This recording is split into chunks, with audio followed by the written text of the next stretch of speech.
Are there any laws regarding guns that could prevent the kind of, what's a good word for it, tragedy, craziness that occurred on last Sunday? I think you can have a conversation, and we should have a conversation, Yeah. whether it's laws, whether it's number of police officers, Yeah. whether it's curfews, whether it's job training, all of which can play different parts Sure. in this puzzle. Sure.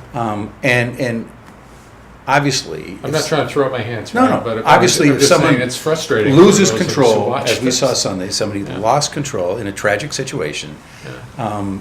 and it couldn't have gone worse for Right. it dragged on for 4 days in this community as to what Right. happened for other members of the family. So no, but if someone wants to be a naysayer, someone wants to throw up their arms, I think for any one of those components of this, you could say, what difference would this make? What difference would this make? I don't have the luxury of sitting back and saying, what difference does this make? Right. My job is to try to deal with the issue at hand. And the issue at hand is that there are too many homicide victims, in particular, young African-American men in this community. And I know that jobs are a part of this. I know that lack of education, hopelessness are part of this. But we do have to look at, and that's why it's fair game to look at us and are we putting the resources in? I would make the argument, and I can make the argument here with numbers, you have seen a considerable increase in the police budget during the time that I have been mayor. And so this is not an issue that we take lightly.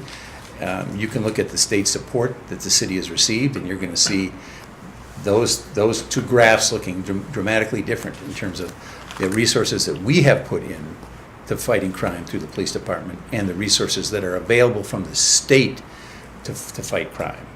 And again, I can go much more into, I don't want to spend this whole time bashing the state, but that has to be part of this conversation. And what has to be part of this conversation is where is the state's commitment here as well?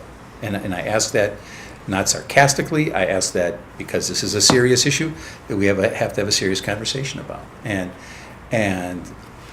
the chief is going to go more into depth about the e-tracing system and the time to crime and those factors. I do want to touch on the concealed carry because I think that's something, if you look at the number of shooting incidents that have occurred in this community since 2011, they have risen every year. Now, my question is, if this law was intended to reduce violence, why have the shooting incidents increased every year?